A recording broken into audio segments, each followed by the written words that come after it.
Hi guys, how are you? I just wanted to just come on and I'm in my car, of course. It's so much quieter than in my house with my kids and my husband and everything. But I just kind of wanted to come on and kind of think about, starting a new airline and like what type of strategies I'm going to do to try to pass probation. And obviously, these are not like an exhaustive list, but what I'm going to do, and I would love suggestions down below. And then, probation is crazy because you never know, in not just the airline industry, but just in anything in general. Those first 90 days, those first 180 days, or whatever the probationary period is in a job, it's so important to always start off on the right foot and not give them any reason to get rid of you.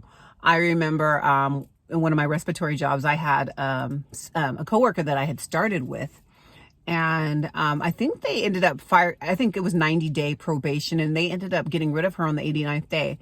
And to me, on the surface, she was fine. She was always there on time, but they did not, and they got rid of her, and they didn't even give her a reason because they don't have to.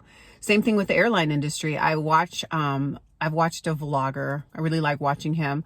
And he had gotten fired, and he was a flight attendant, and he was for Compass Airlines, and I think his name is Vernon Vlogs or Vernon Records or something like Records. And I love it. He was talking about how they never gave him a reason why they got rid of him.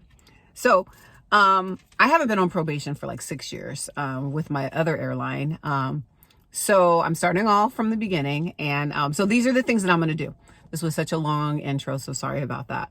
Okay, so these are going to be my strategies, okay? You guys give me suggestions as well. Okay, if I have an early morning shift, I'm going to have multiple alarms. I'm going to have maybe my phone alarm and maybe an Alexa alarm just to make sure that I wake up on time. I want to give myself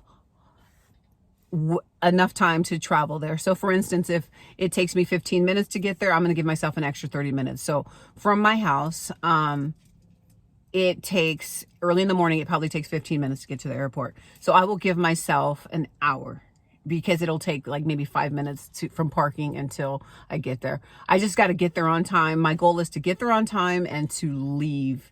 To get there on time and to not have any absences. Okay. I'm going to, the night before, I'm going to prep my lunches. I'm going to prep my outfits. I'm going to have everything ready because early in the morning, my brain doesn't work that well. And so it takes me a while to like make decisions. So I'm just going to try to be super prepared. I'm going to try to eat healthy and drink lots of water and, all those good things, maybe take vitamins or emergency and all that kind of stuff. I'm going to invest in good shoes. I went to a shoe place and where they kind of like model your feet.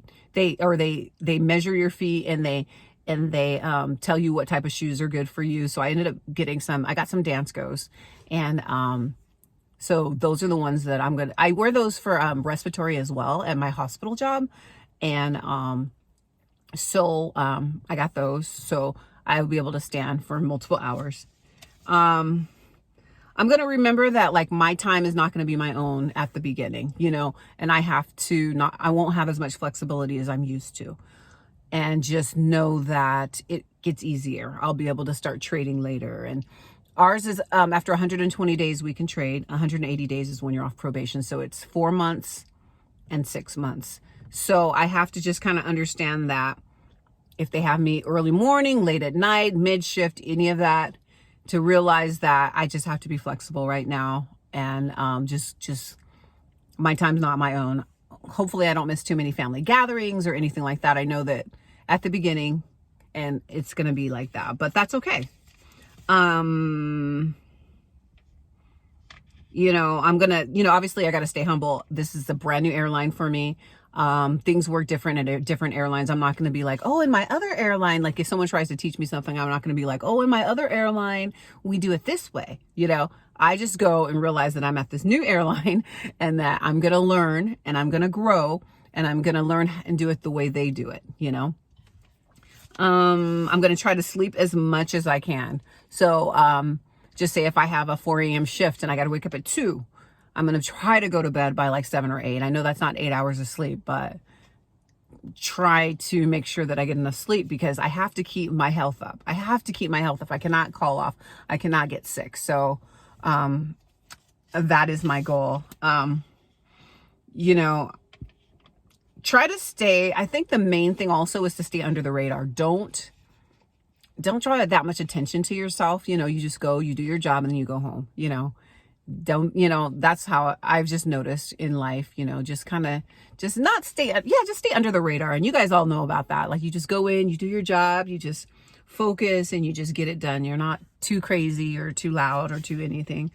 Obviously, I know that for orientation and stuff like that, not orientation and training, you got to be ready. So I know that we have to do city codes and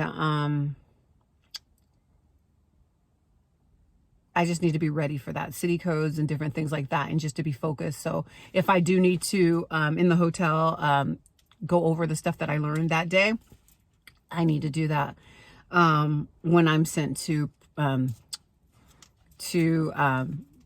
training. So I'm excited. I'm nervous. It's crazy when you're starting with something totally new, totally different. But it's exciting. I hope this video is not all over the place. It probably is, but I just wanted to jot down some things that I'm going to do. You guys give me some suggestions as well. And then we can be a community, because a lot of us are starting brand new in this industry, or in a new airline. So I hope you guys are all doing well, and I will talk to you guys, and I will see you in the next one. Bye.